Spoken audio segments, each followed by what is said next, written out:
Your first job is not breathing, it is holding on. Because the second you enter this world, gravity is already trying to erase you. You are born into fur, noise, heat, and motion. You are a baby macaque, fragile, helpless, and already clinging to life. Your mother does not get a quiet room. She gets branches, she gets rivals, she gets a hungry troop that keeps moving whether you're ready or not. So you grab, tiny fingers, tiny feet, one instinct, don't let go. And that sounds manageable until your mother launches herself through the trees like the forest owes her money. Now the ground is far below, the branches shake, the air snaps past your face, and every jump is a test you did not ask to take. If you slip once, that might be your entire story. Subscribe for brutal animal survival stories. POV, no mercy. Because this is the part people get wrong. They think being born a monkey means a playful childhood. Fruit, sunlight, swinging around with your friends. No, it means your nursery is a moving emergency. Your mother feeds you, carries you, protects you. But she also has to eat. And if she's low-ranking, that gets ugly fast. A better connected female arrives at a feeding spot and suddenly your mother is shoved aside. No argument, no appeal.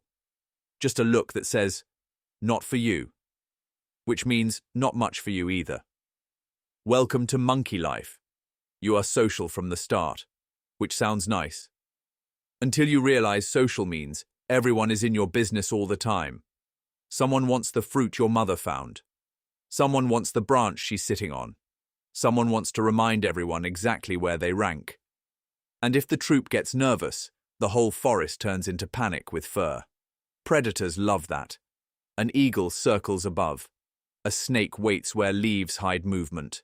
A wild cat watches the lower branches and hopes somebody makes one bad choice. Oh, look, you are bite-sized. That makes you very popular. So your mother keeps moving. You cling through rain. You cling through heat. You cling while she grooms. You cling while she argues. You cling while she runs. And eventually your arms start burning. Too bad. This is not a species that builds cribs. This is a species that builds survivors. After a while you get heavier.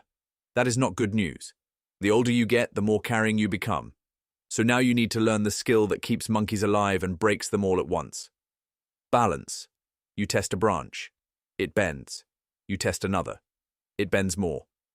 The forest has a great sense of humor. Every surface here can betray you. You learn to leap. Badly at first, you launch too early, land too late, miss distances, panic halfway, crash into leaves, flail with the confidence of a creature who has absolutely no business doing this yet. But if you stay bad at it, you die. So you improve, a little. You start nibbling what the adults eat, fruit when it exists, leaves when fruit doesn't, seeds, flowers, insects if you can catch them. And that is another scam. Because monkey diet sounds abundant, it is not. Fruit ripens and disappears. Trees produce at different times. Other mouths get there first. And the best feeding spots come with crowds, tension, and somebody screaming like the world is ending because you reached one hand too far. Sometimes group living helps. More eyes for danger, more alarms, more bodies between you and whatever wants to eat you. But group living also means competition. Lots of it. Food competition, space competition, attention competition, even comfort has politics. Grooming looks sweet from a distance. Up close, it is hygiene, stress relief, alliance building, and social bookkeeping. Who grooms whom? Who gets ignored? Who gets tolerated near food? Who gets support in a fight? You are not just cleaning fur, you are filing paperwork in a kingdom with no paper. Wait a minute. That cute little scene where one monkey picks through another monkey's coat, that can decide who eats in peace and who gets chased off. So yes, you are born into a society. And no, that does not make life easier. It just makes the suffering organized. As you grow, the games begin. Chasing, wrestling, stealing, testing limits. Looks fun. And sometimes it is. Until an older juvenile slams you into a branch because you forgot your place. Until you grab food too soon and get cuffed for it. Until you scream and no one helps, because this is how the lesson gets taught. Monkey childhood is adorable from far away. From up close, it's boot camp with tails. And just when you think you're getting the hang of things, your body changes, your status changes, and the troop starts looking at you differently. If you are female, rank can shadow your whole life. Who your mother is may shape how others treat you. Who stands by you matters. Who tolerates you matters more. If you are male, it can be worse in a completely different way. Because in many monkey societies, one day, home stops meaning safe. You get older, stronger, more noticeable, and suddenly adult males are not thrilled that you exist. Maybe you challenge too much. Maybe you linger too close. Maybe you're simply becoming competition. So you leave, or you are made to leave. Now the forest gets bigger and meaner and quieter. No mother, no childhood friends, no easy place to sleep, no troop alarm if something stalks near. Just you, your nerves, and the crushing realization that freedom is mostly another word for exposure. Be honest, would you take the troop politics or the lonely danger? Put that in the comments, because either option is terrible. If you survive that phase, congratulations. You are now old enough for the adult version of monkey misery. Territory pressure, relationship pressure, breeding pressure, status pressure. Everything smells like stress. Males posture, females assess, infants cling, juveniles annoy everyone. Low-ranking adults work twice as hard for half the reward. High-ranking adults defend what they have like the forest is one long argument. And here comes one of the darkest parts. A troop feels stable until it doesn't. A new male arrives, an alliance shifts, a dominant individual weakens, a chase turns into a takeover, then the whole social map gets redrawn. Fast. For adults, that means violence. For mothers, it can mean terror. For infants, a change in power can make the world suddenly unsafe. Nature does not care that the baby just got here.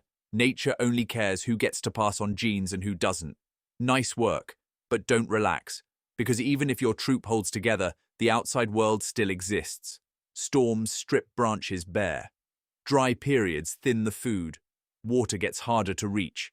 Parasites drain you slowly. Wounds get infected.